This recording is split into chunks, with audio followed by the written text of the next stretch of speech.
Bismillahirrahmanirrahim. Assalamualaikum warahmatullahi wabarakatuh. Alhamdulillahirabbil alamin.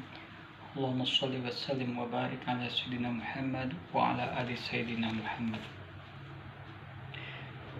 Baiklah, pada kesempatan yang berbahagia ini saya Pungut Supriyadi, salah satu fasilitator moderasi beragama di lingkungan kantor wilayah Kementerian Agama Provinsi Jambi. Dalam hal ini saya sudah mengikuti training of trainers atau dikatakan dengan TUT terhadap bagaimana moderasi beragama yang akan ditindaklanjuti dengan mensosialisasikan atau memberikan pencerahan, memberikan pemahaman maupun wawasan terhadap khususnya penyuluh agama Islam yang ada di Provinsi Jambi, baik itu penyuluh agama Islam PNS fungsional maupun penyuluh agama Islam non-PNS. Oleh karena itu, saya sebagai fasilitator yang sudah mengikuti diklat dan sudah teruji dalam hal ini mendapatkan sertifikat sebagai TUT dalam memberikan materi dalam moderasi beragama. Sebelum kita memahami apa itu moderasi beragama secara banyak, maka kita harus mengetahui apa definisi daripada moderasi beragama itu sendiri.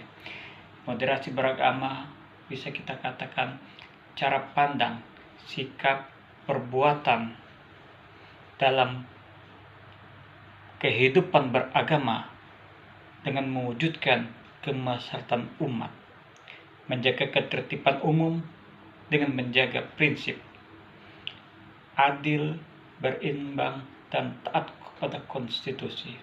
Dengan demikian dapat kita wujudkan seseorang itu bisa dikatakan moderasi beragama memiliki indikator. Apa indikatornya? Indikator orang yang beragama, yang moderasi dalam beragama, yang pertama, dia taat, komitmen berbangsa dan bernegara.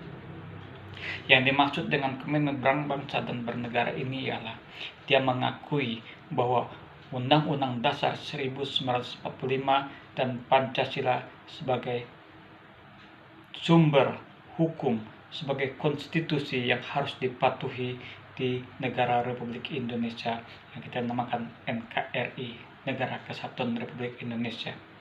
Sehingga dengan demikian orang yang moderasi beragama maka dia komitmen berbangsa dan bernegara. Yang kedua, orang yang moderasi beragama pastilah dia memiliki sifat toleransi. Yang dimaksud dengan toleransi di sini adalah kita memberi kebebasan seluas-luasnya kepada orang yang tidak satu sepemahaman terhadap kita.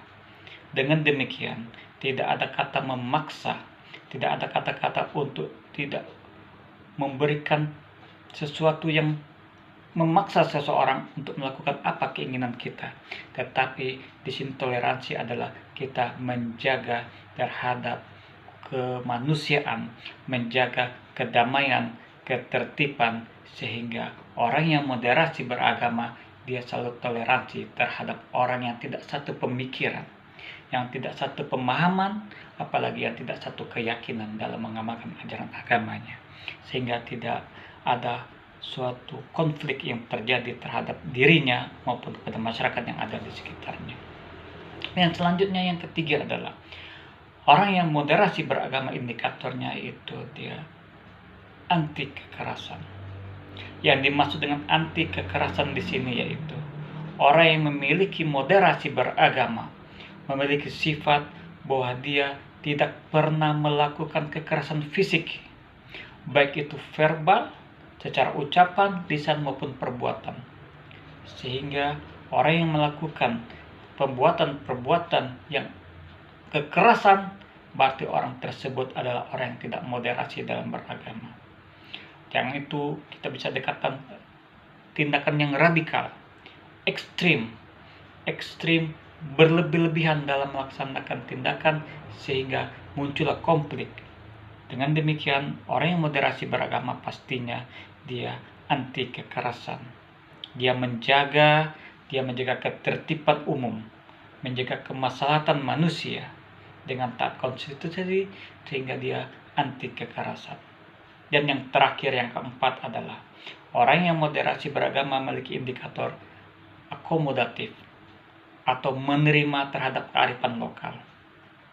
Orang yang moderasi beragama otomatis demikian dia mengakui bahwa perbedaan-perbedaan dalam menjalankan ajaran agama setiap penganutnya pasti memiliki kearifan lokal.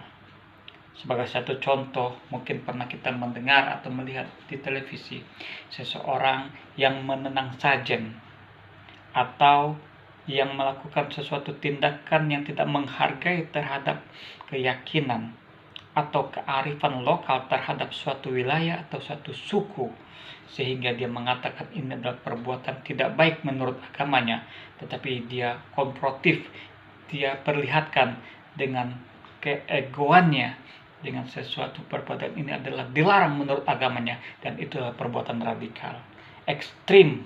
Padahal orang yang moderasi beragama, orang yang berkomitmen dalam berbangsa, bernegara, toleransi dalam kehidupannya, anti kekerasan, dan terakhir dia mengakomodir, dia menerima kearifan lokal terhadap suatu perbuatan, suatu pengalaman dalam arti itu adalah suatu kebiasaan adat istiadat setempat. Seperti ada orang mengatakan seperti 7 bulan, atau ada pepatah yang mengatakan menjadikan acara syukuran, atau memperingati Maulid Nabi, atau merayakan suatu kegiatan-kegiatan adat istiadat setempat yang pada prinsipnya itu merupakan kearifan lokal yang dia yakini merupakan tradisi turun-temurun. Dengan demikian, orang yang memiliki jiwa moderat beragama dalam kehidupannya dipastikan dia akan menerima, mengakomodir dan kearifan-kearifan lokal yang berada di wilayah Indonesia. Kenapa Indonesia begitu luas? Indonesia dari Sabang sampai Merauke yang terdiri dari beberapa suku, beberapa bangsa, negara, beberapa bahasa, sehingga pastinya memiliki suatu tradisi adat istiadat.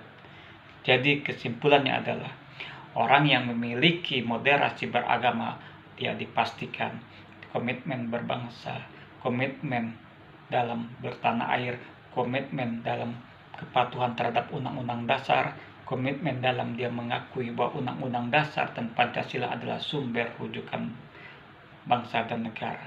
Yang kedua adalah toleransi, dia menghargai perbedaan, dia menerima perbedaan, tetapi tidak melakukan suatu kekerasan, dikatakan anti kekerasan. Dan yang terakhir adalah akomodatif terhadap kearifan lokal. Itulah salah satu indikator orang-orang yang moderasi beragama. Demikian, Assalamualaikum warahmatullahi wabarakatuh.